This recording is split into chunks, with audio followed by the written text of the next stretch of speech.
Welcome to Korra Talk episode 3, take 2. I had to do another take because at first it was going good. It was going good towards the end of the video, but then my voice, my accent just totally ruined the ending, and you're not going to be able to know what I said unless you're from the South and you have a deep Southern accent, which you can't really hear right now because I'm trying to hide it a lot. But, yeah, so anyway. I thought that we'd take a break this time and not talk about any other show or the movie or the upcoming series, and just take a break and talk about the comic strip.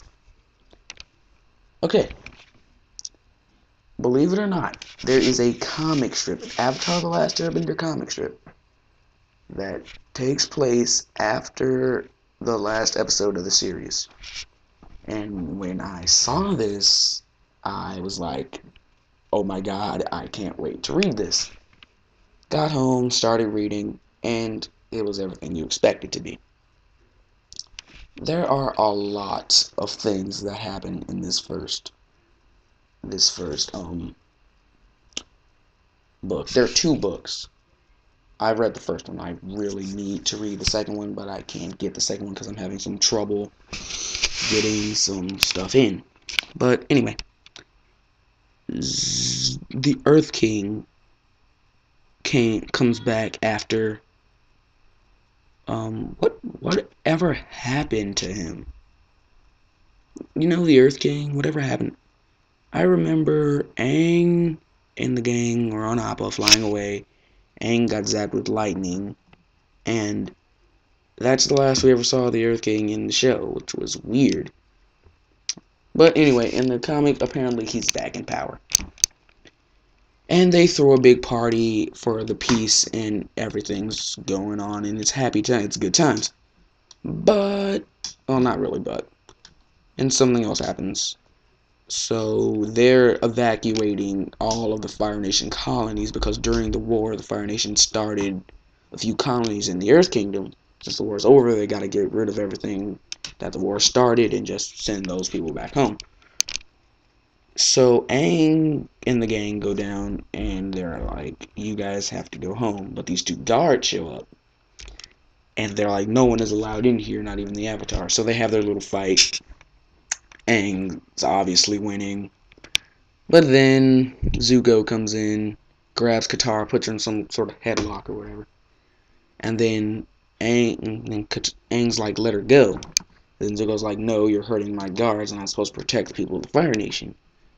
And then Aang just gets pissed and goes Avatar state, which I can't blame him for doing. But then Katara comes out and calms Aang down, and everything's alright. And it's just one big bowl of awkward after that. Anyway, after that, they cut to Zuko in the Fire Nation in his big palace.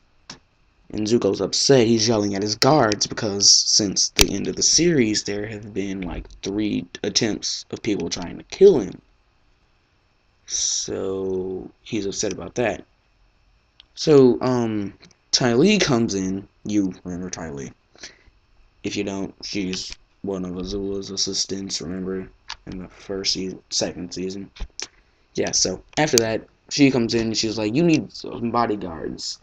And the best bodyguards I can think of are the Kyoshi Warriors, which was actually a pretty good idea. So after that, Zuko's just walking around the palace, and the Kyoshi Warriors aren't with him, and this girl tries to kill him. We're introduced to this new character. She tries to kill him. We don't know who she is. I don't think they ever give her name in this book. They might in the next book. They might reveal it later. I don't know. Well, anyway, Zuko has her arrested, brought back to her father, and her father's like, I'm so sorry, Zuko. I need to control my daughter better. So Zuko lets him go. And this is where it gets really, really awkward. There have been some awkward moments with the whole, because it was good when everyone was just trying to defeat the Fire Lord. But when the Fire Lord's defeated, what are we gonna do now? I mean, there's a bunch of cleaning up to do, but yeah. So back to the story. Zuko goes to his dad in prison, and he goes up to him and he's like, "Dad, I need your help. I cannot do this Fire Lord job. I need your help." And honest to God, it ends right there. Okay, questions. The most obvious one: why would you go to him for help? He's certifiably insane. He killed God only knows how many people, and you're coming to him for advice? Really?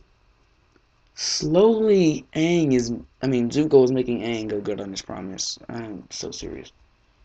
And that's basically it. We don't get to see what happened to Azula. We don't get to see what happened to Zuko's mom. It's just, wow. I'm sure they're gonna do some stuff with Zuko and his dad conversation, which I really want to see. But so far, that's it. What's gonna happen to the colony? I don't know. But I have a theory. They're probably gonna come together and form the city. The city isn't formed yet. The capital city in the Legend of Korra hasn't been founded yet. But it's going to be founded sometime in Aang's lifetime.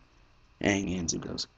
But they haven't found the new breed of sky bison yet, which I found a little weird.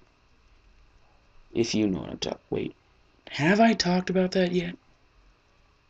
Haven't. Okay, well, just in case I haven't. Apparently, there was this new breed of sky bison somewhere in the Fire Nation, because when the Fire Nation attacked the Air Temples 100 years ago, a few airbenders might have survived, got the sky bison out, lived, roamed the land, and just did their airbending thing. Then after time they died, and the sky bison were left behind.